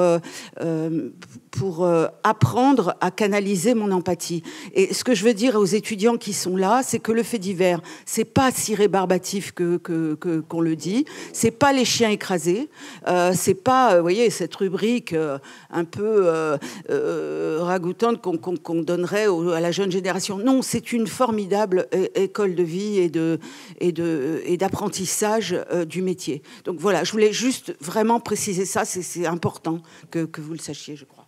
Merci beaucoup. Il y avait plusieurs questions. J'avais vu d'abord la main se lever là. On passera là et on passera ici. Bonjour, Nicolas, lecteur malgré moi de La Nouvelle République parce que je vis à Tours. Je vous avais évoqué les gilets jaunes et c'est tout à fait intéressant parce que ça a été un épisode au cours duquel des dizaines de personnes ont été mutilées par la police. À Tours, il y a quelqu'un qui a perdu une main. Il y a eu des éborgnements, des mutilations en tout genre, très peu de condamnations de policiers dans tout ça. Et il y a eu une couverture des faits par les médias, notamment locaux, très complaisante avec la police. À Tours, sur la personne qui a eu la main arrachée, il a fallu une enquête de libération pour faire un peu la lumière sur ce qui s'était passé, tandis que France Bleu Touraine expliquait qu'il y avait eu des cocktails Molotov lancés sur la police dans cette manifestation, ce qui n'avait jamais existé. Et du coup, je suis très frappé par les discours qui ont été proposés autour de la table sur... alors, il y a quelqu'un a parlé de recherche de connivence avec les sources policières et judiciaires. Madame, vous avez expliqué que vous sortiez en boîte avec le procureur de la République. La journaliste de La Nouvelle République a aussi évoqué la confiance qu'il fallait faire dans les sources policières et judiciaires, alors que de très nombreuses affaires couvertes par des confrères ou consoeurs à vous montrent combien la police ment. La police ment jusqu'à ce qu'éventuellement des images de vidéosurveillance ou des vidéos prises par des personnes qui sont sur les lieux permettent de voir que en fait, la police ment. C'est tous les jours, enfin pas tous les jours, mais c'est très régulièrement que des policiers se retrouvent devant des tribunaux et tout le monde a l'air très surpris. La juge a l'air de très surprise que les policiers puissent mentir. Le procureur dit c'est très grave, les policiers mentent. Et puis après, ils ont des condamnations tout à fait symboliques. Et la position des journalistes par rapport à ces mensonges policiers qui sont... alors en plus, toutes les personnes ayant milité, soit manifesté, vécu des manifestations violentes, ou ayant pris le temps d'échanger avec des victimes de racisme dans les quartiers populaires, le savent très bien que la police mente. Donc voilà, votre position de fait diversier sur cette proximité, cette connivence avec la police et les sources policières et judiciaires, s'il vous plaît. Très bien. Il y a aussi une fréquentation des journalistes avec les policiers très proche, parce que certains journalistes se sont fait aussi matraquer, arrêtés, placés en garde à vue. Donc, je pense que même ici, voilà, il y a une consoeur qui a été placée en garde à vue. Bien placée pour répondre. Je pense qu'il y a une lecture visiblement très sélective de certains articles de la Nouvelle République, visiblement. Moi, je suis bien placée pour en parler car il y a 2 ans maintenant, le temps file, j'ai été auditionnée par l'IGPN, la police des polices, parce que justement, on mettait trop notre nez dans les affaires de police et où ça mettait dans des difficultés très, très importantes le commissariat central de Tours, parce qu'il y avait plein de choses anormales qui se passaient au commissariat central de Tours, et nous, on se faisait notre devoir de le dire. Donc, on est allé quand même... moi, j'ai été auditionnée quand même par l'IGPN, c'était pas rien. Je suis allée à Rennes accompagnée d'un avocat, protection des sources, etc., parce que c'est quand même l'essentiel de notre métier. On n'en a pas parlé encore. Mais ça, c'est quand même une valeur qui est importante. Et alors ça, c'est vrai que j'ai du mal à l'entendre, ce côté parti pris, parce que si vous saviez comment la police ne nous aime pas à Tours, parce que justement, en fait, ils comprennent pas que nous, il n'y a rien de personnel. Le nombre de fois où j'ai eu affaire à des policiers qui me disaient « Mais pourquoi vous vous acharnez sur nous ?» Mais je dis « Mais on s'acharne pas sur vous, on en parle en fait. S'il y aurait rien à dire, on parlerait pas de vous. Si demain c'est des gendarmes, ce sera les gendarmes. » Donc c'est ça aussi. Je trouve que des fois c'est un peu biaisé la manière de voir. Là, pour vous expliquer par rapport à l'IGPN, c'était l'histoire d'une course-poursuite de nuit à Tours où le conducteur, il avait essayé d'échapper aux policiers, il avait quitté sa voiture, il était allé dans le Cher et il y a un des policiers qui a fait usage de son pistolet à impulsion électrique. Donc il est décédé. Donc il y a eu une ouverture d'enquête IGPN, etc., pour comprendre le policier s'il avait vraiment agi dans le cadre de la légitime défense, est-ce qu'il avait raison de le faire, etc. Et donc c'est cette enquête qui a fait notamment que j'ai été auditionnée. C'est qu'une enquête parmi d'autres. Hein. Si vous lisez la Nouvelle République, vous verrez que le commissariat central de Tours, malheureusement, il revient fréquemment dans nos pages. Donc voilà, moi je parle à mon nom en termes de local à Tours, en tout cas, pour vous dire que... Et encore une fois, moi je suis là que depuis juin 2021, donc je vais pas parler du travail de mes confrères auparavant. Voilà, exactement. Mais voilà, enfin, ça en tout cas, je tiens à le défendre parce que, enfin, je tiens à rappeler quand même que les faits divers, on parle voilà des choses un petit peu anecdotiques, mais on est aussi là pour parler de faits de société, et on est là aussi pour faire bouger les choses. On est là pour dénoncer les dysfonctionnements. J'aime à dire qu'on est un peu des chiens de garde. Quand je vois en général quand on parle de quelque chose, moi j'ai toujours en tête les victimes qui viennent me voir désespérant en disant purée, ça fait 3 ans que mon dossier est à l'instruction, ça bouge pas, j'en peux plus. Bah, bizarrement, il y a un article qui sort dans l'ANR, 2 mois après, il y a un procès, quoi. Donc c'est triste qu'on ait l'obligation d'avoir ce rôle-là, mais on est aussi là un peu comme un rôle de vigie. Et en fait, ces institutions policières, forces de l'ordre, la justice, en fait, ils ont l'impression qu'il n'y a personne au-dessus d'eux, et c'est bien aussi qu'on soit là aussi pour avoir ce rôle-là. Donc c'est bien que vous le rappeliez, en effet, il faut le dire, il faut le dénoncer, mais c'est quelque chose qu'on s'efforce de faire, et avec une pression que vraiment le public ne peut pas imaginer. Vraiment, les menaces qu'on peut avoir en sous-main, etc., parce que là, on parle beaucoup de copinage depuis tout à l'heure. Je peux vous dire que depuis le Covid, c'est une autre histoire. Ouais. Le tribunal est verrouillé, on ne peut plus accéder au parquet, tout comme les avocats. Hein. Les avocats n'ont plus accès à la permanence du parquet, pour vous dire à quel point les magistrats ont verrouillé. Nous, la tournée, autrefois, c'était en physique. On allait à la gendarmerie, on allait au commissariat. Ah bah, le Covid, il a eu bon dos. Hein. Depuis, c'est fini. On ne met plus les pieds là-bas.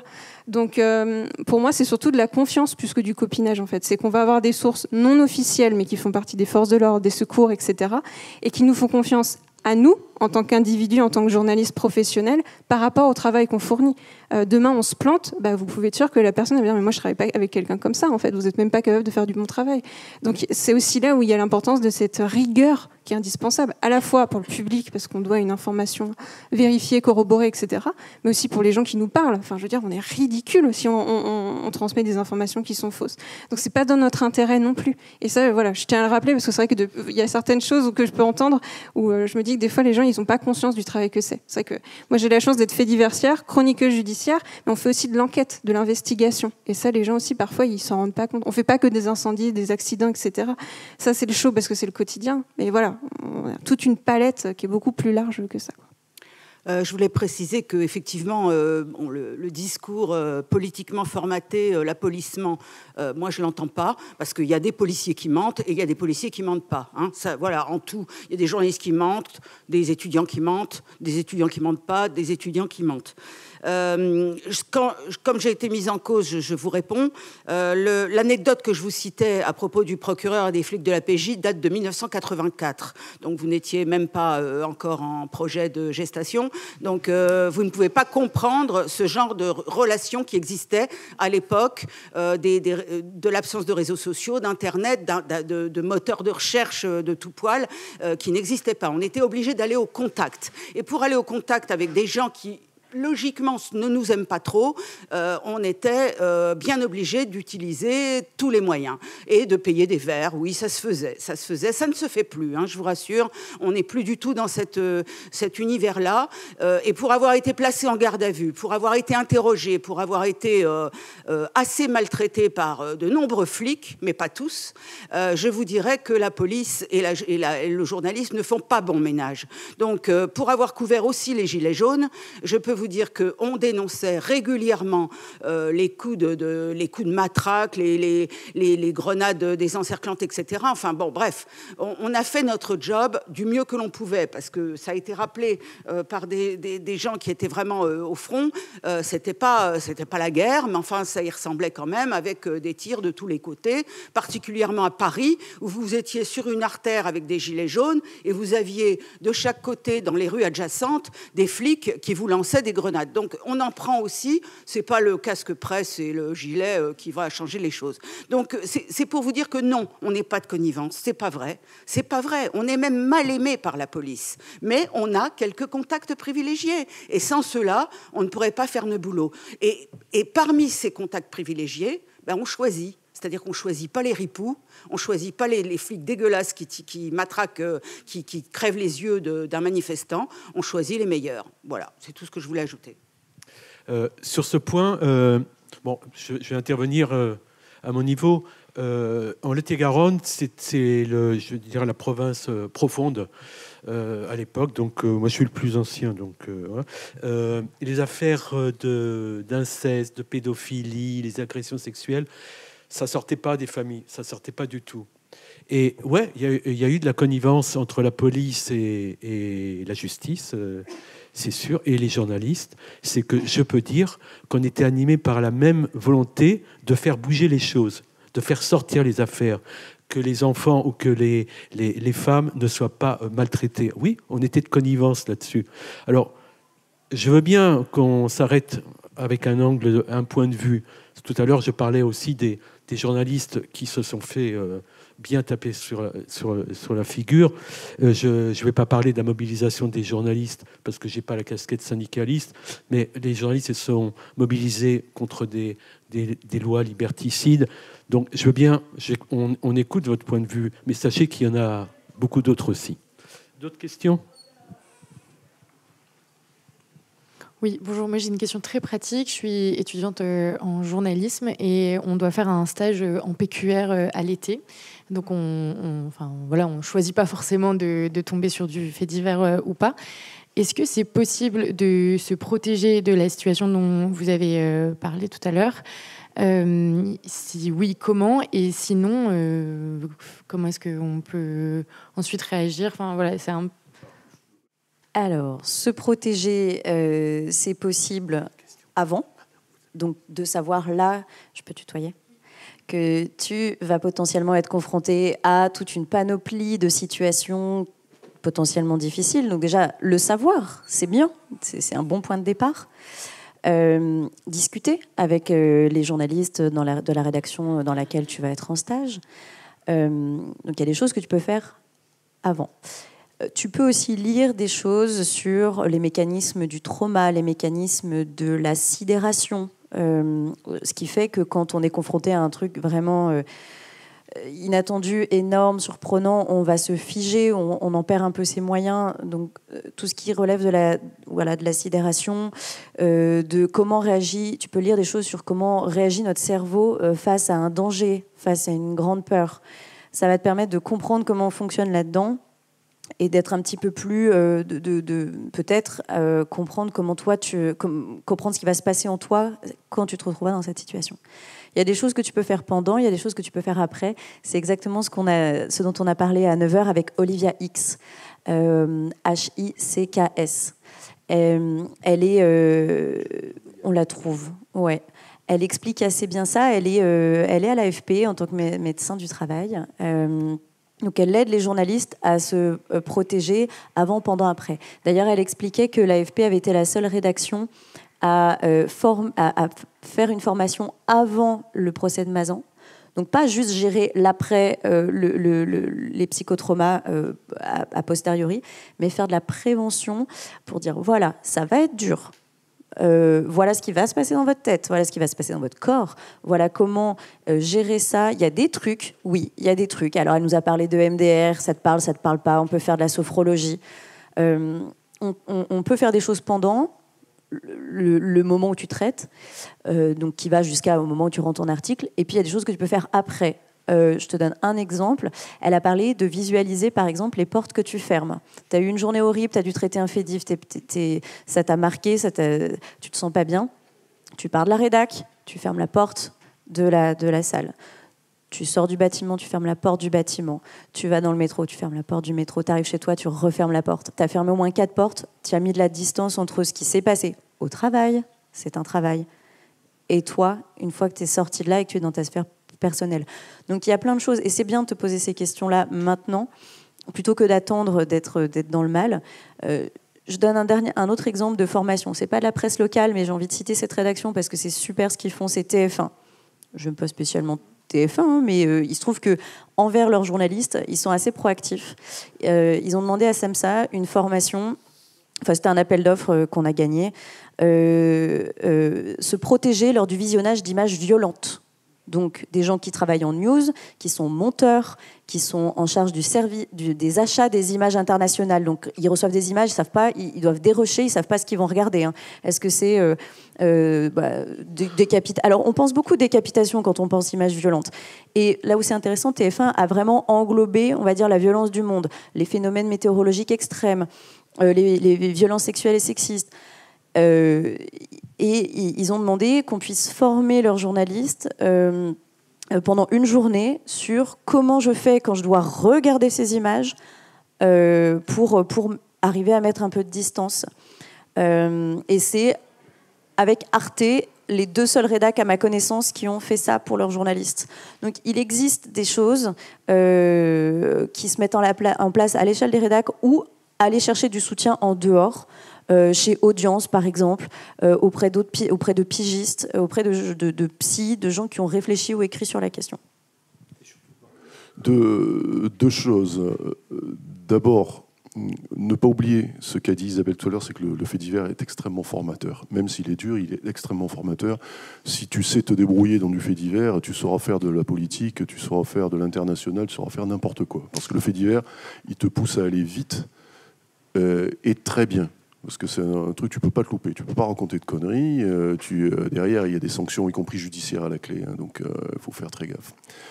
Il faut pas oublier non plus que le fait divers, c'est pas obligatoirement du gore. Il y a parfois de très belles histoires en fait divers. Hein. Moi, j'ai adoré raconter.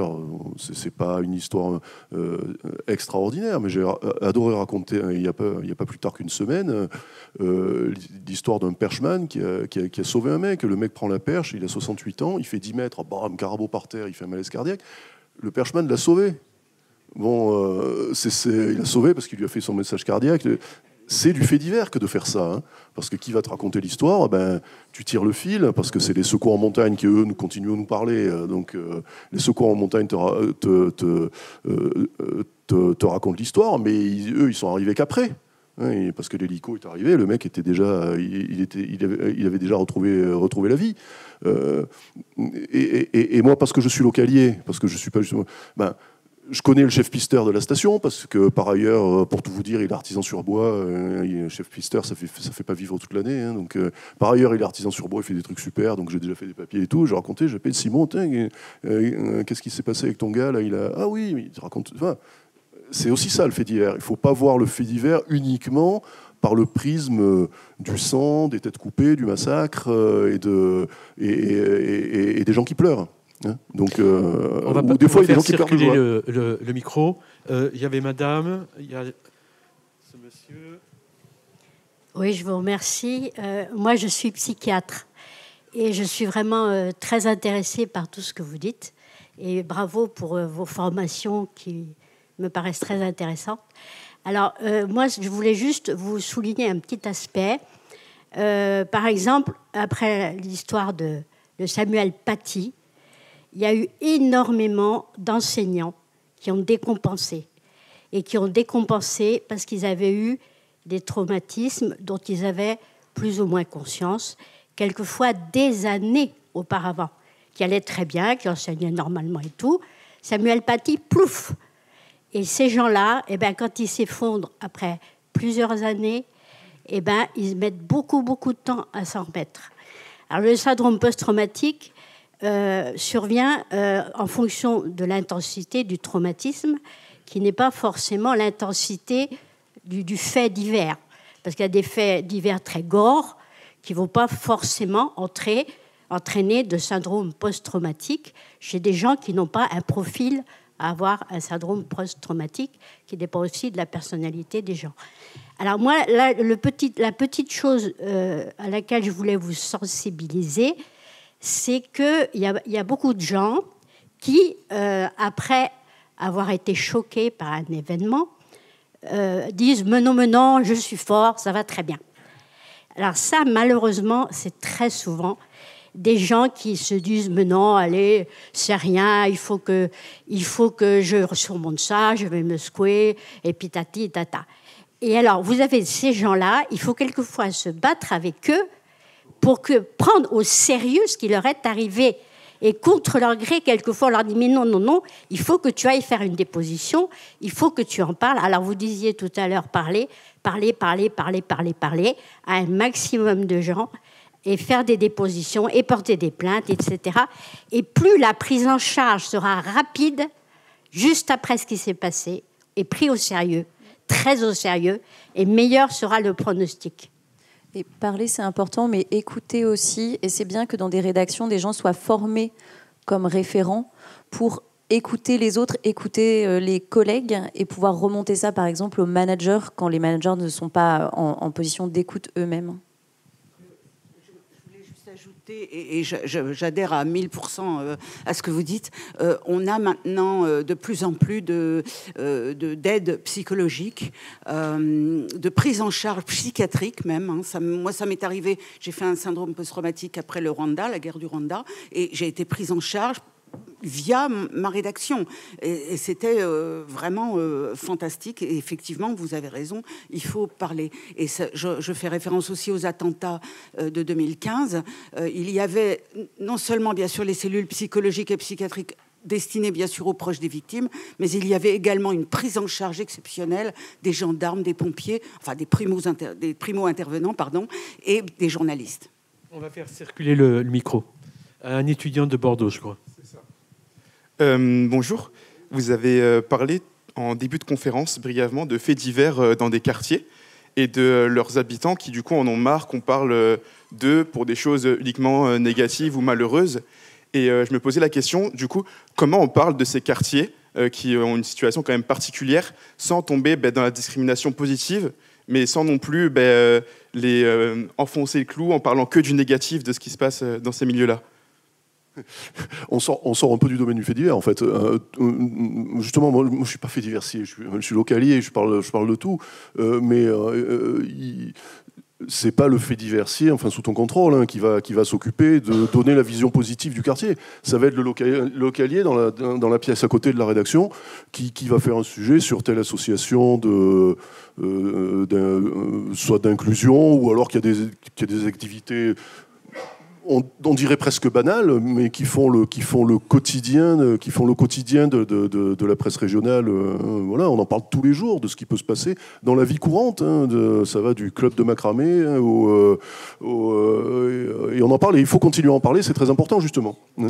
C'est très important de parler de l'actualité associative et puis de ce qui est mis en place. Alors après, c'est pas non plus pas là pour servir à la soupe aux élus, mais de ce que les collectivités locales peuvent mettre en place en matière de centres d'action sociale, ce genre de choses. Mais on n'est plus dans le manu fait divers. Malheureusement, effectivement, malheureusement ou heureusement, ce sont deux services différents qui s'en occupent. Et pour moi qui suis pas toujours, et pour moi qui suis pas fait diversier, qui fait du fait divers mais qui ne suis pas fait diversier, effectivement c'est quelque chose de tout à fait naturel. Voilà. C'est au quotidien en fait.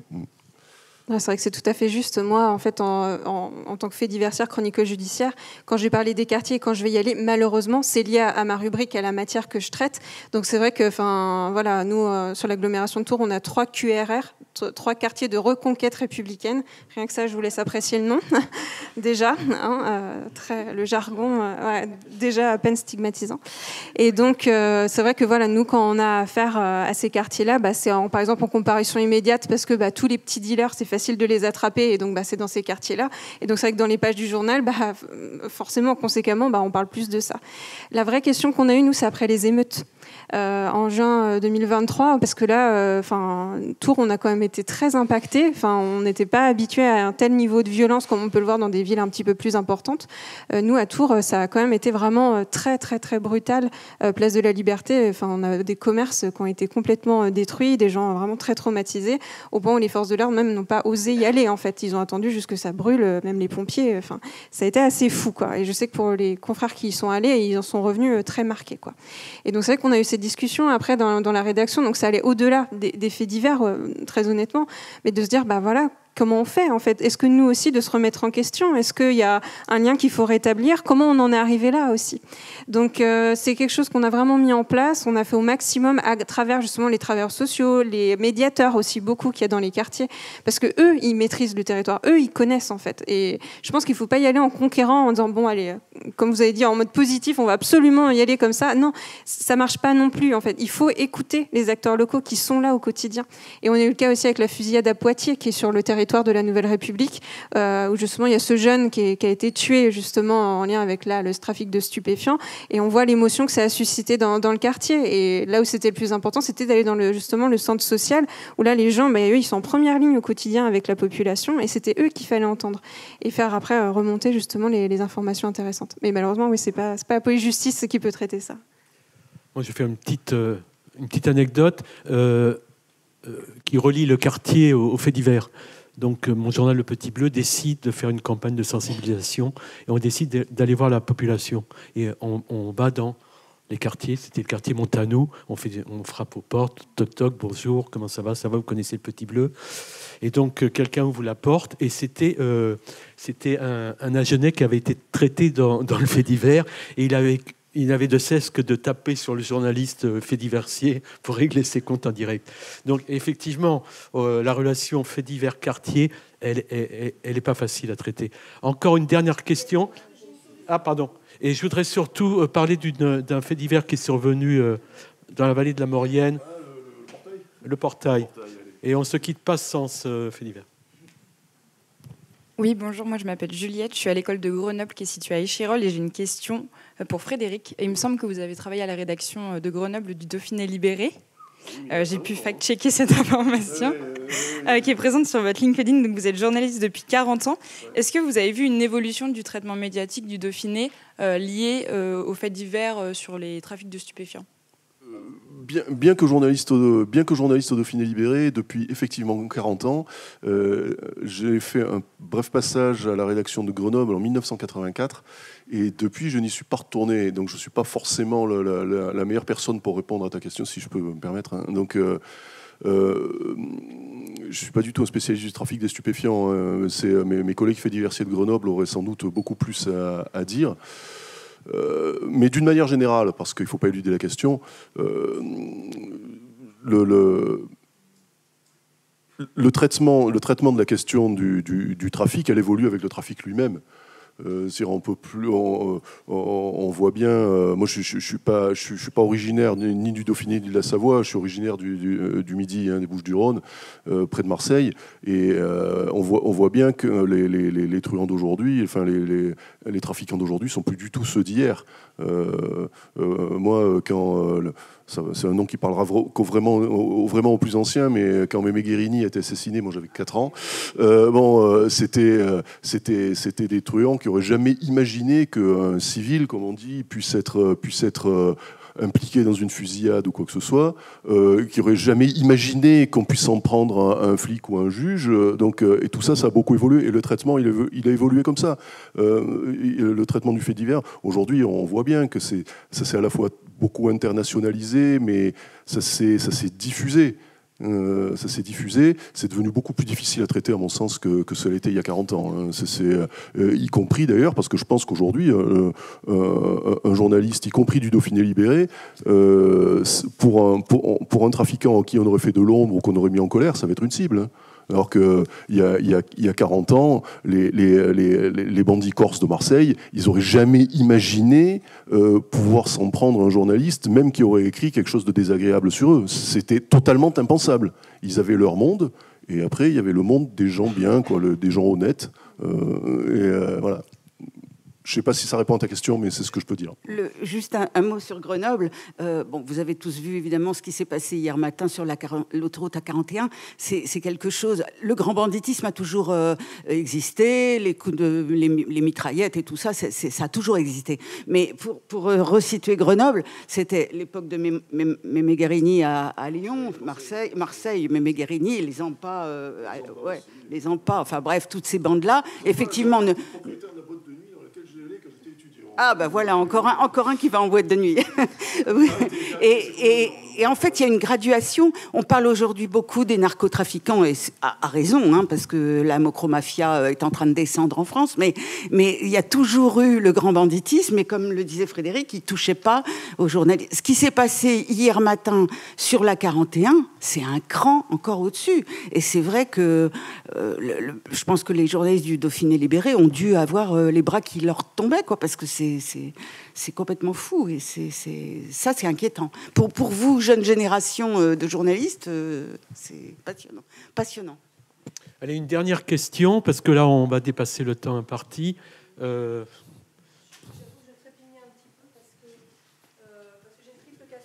CDJM qui vient de sortir, donc le Conseil de déontologie journalistique et de médiation, qui est ouvert au public, aux journalistes et aux éditeurs, et donc on travaille à 3 sur toutes les plaintes que peuvent formuler le public quand il voit des entorses à la déontologie.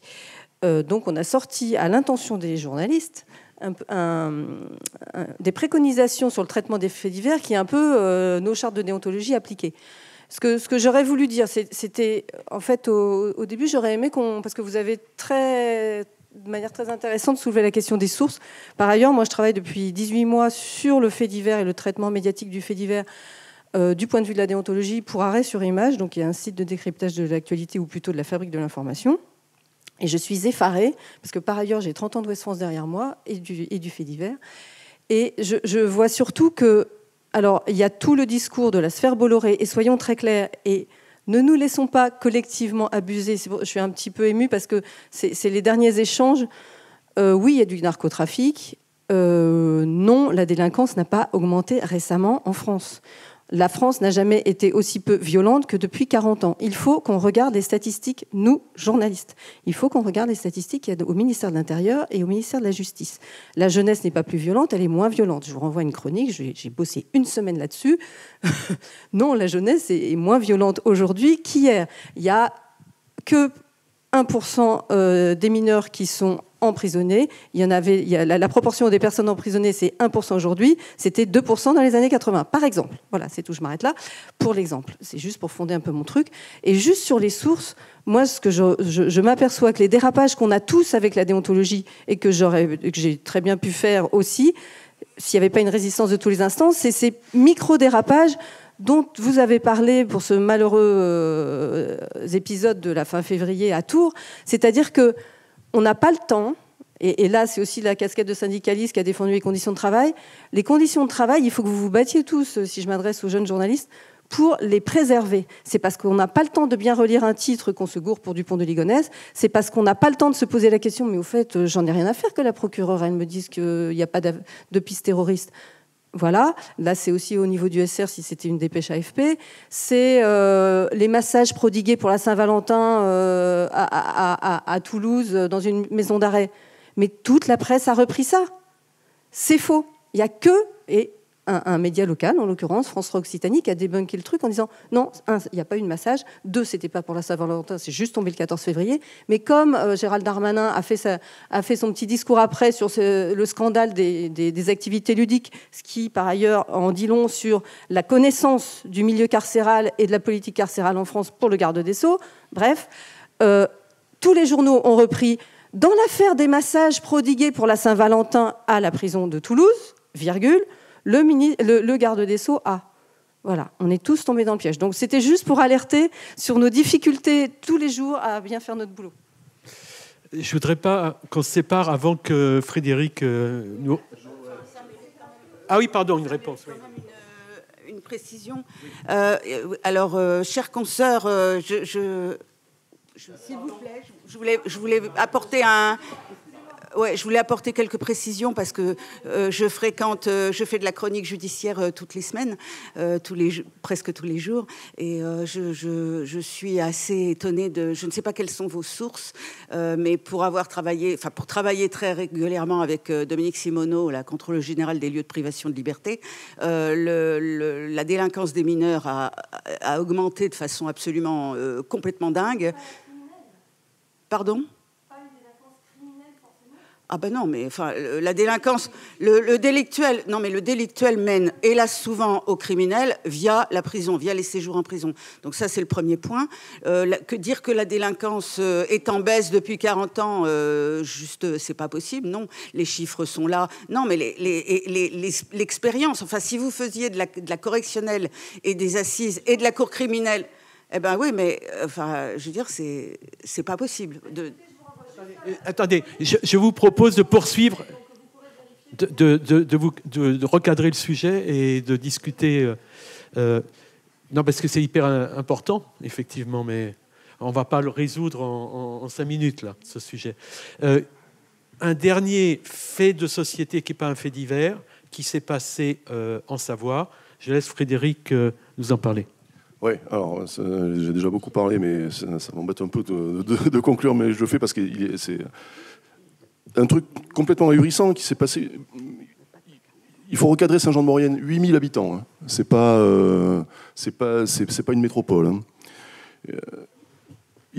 En quelques années, c'est créé, avec l'aide de la mairie, il y a eu un financement municipal assez conséquent, en centaines de milliers d'euros, un skatepark. Il est magnifique, il paraît que c'est le plus grand skatepark.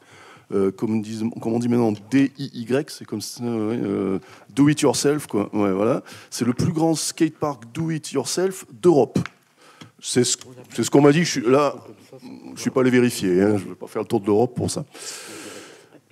Fait par une bande de jeunes, on va dire, hein, pour résumer les choses. Et le jour de l'inauguration, ils ont posé à l'entrée du skatepark.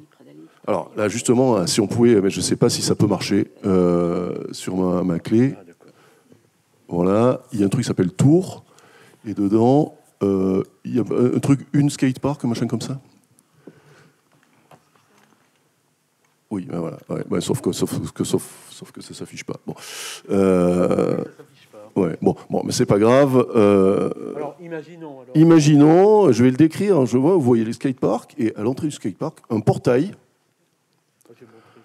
C'est le copier-coller du portail d'Auschwitz. Alors, ils expliquent en rigolant, alors, les gens qui l'ont posé, c'est donc les créateurs du skatepark, hein, ils expliquent en rigolant qu'au début, au lieu de marquer Arbeit macht frei, comme il y avait sur le portail d'Auschwitz, ils ont marqué Skaten macht frei. Et puis quand même, ils ont enlevé ces 3 mots-là, ils les ont remplacés par le nom de leur groupe qui s'appelle Yachting Club Mauriennais. Bon, voilà. Ce truc a quand même été posé à l'entrée du skatepark. Il a été posé d'une manière suffisamment maligne, ou en tout cas pour que le jour de l'inauguration, où il y avait 2 vice-présidents du Conseil général, parce que le Conseil général a donné un peu de sous pour cette manifestation, pour la construction du skatepark, que personne en fait le remarque. Moi non plus, je n'ai pas remarqué, pour une bonne raison, j'étais en vacances, mais et ce truc-là, c'est passé crème, jusqu'à ce qu'il y ait, alors on parlait des sources tout à l'heure, et ça c'est très important, jusqu'à ce qu'il y ait, en fait, ce qu'on pourrait qualifier de lanceur d'alerte, c'est c'est un blog qui s'appelle Balance ton antisémite, qui a relevé l'affaire. À ce moment-là, mais tout le monde s'est dit, mais comment c'est possible que ce truc-là n'ait pas été vu? Parce que je peux vous garantir que la municipalité de Saint-Jean-de-Maurienne n'a absolument aucune accointance avec ce genre de dérive idéologique. Le conseil départemental de la Savoie non plus, c'est juste inimaginable. Hein. Et ben c'est quand même passé comme ça jusqu'au jour où on l'a sorti. Hein. Donc voilà, le portail avait été enlevé déjà au préalable, avait été enlevé en moins de 2, hein, mais c'est quand même incroyable.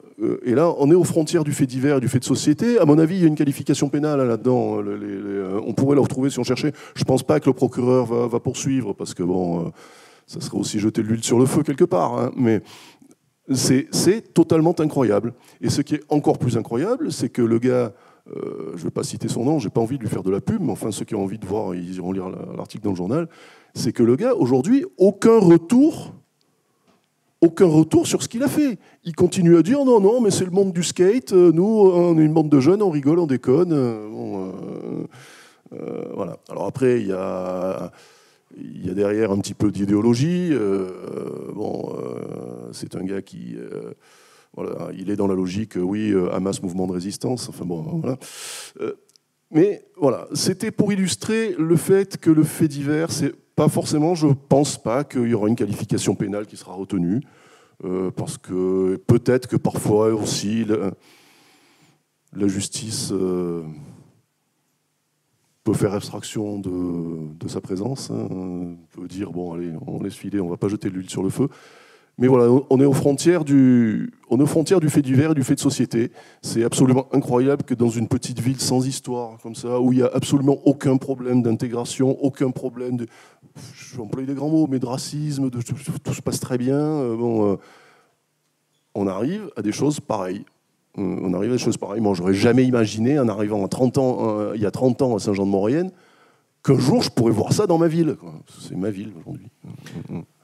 Bon, je voulais connaître cette forme de conclusion. Le journaliste fait diversier ou le journaliste en local, vous avez bien compris qu'on est journaliste de proximité et donc on est au milieu de la société, dans la société. Hier, quelqu'un, lors d'un débat, disait de la poule et l'œuf, on ne sait pas qui influence qui. Est-ce que c'est la société qui influence le journaliste? Mais voilà, on a un rôle de... On doit être vigilant, on regarde la société, on travaille dans la société. Et je remercie les 5 invités parce qu'à 5, c'était vraiment un défi. Parce que vu la richesse de chacune et de chacun, c'était pas évident. Voilà. En tout cas, merci pour votre participation. Si tu le permets, un dernier mot, parce qu'il y a des gens dont on n'a pas parlé et qui sont à mon avis très importants. Et nous, en tant que journalistes de presse régionale, on les connaît très bien. Ce sont nos correspondants. On a des correspondants locaux et ces gens-là, ce sont nos yeux et nos oreilles. Ils sont pas journalistes, ils font ça pour pas grand-chose. Mais ils nous alertent, ils sont là pour nous écrire des petits papiers du quotidien, et ça c'est des gens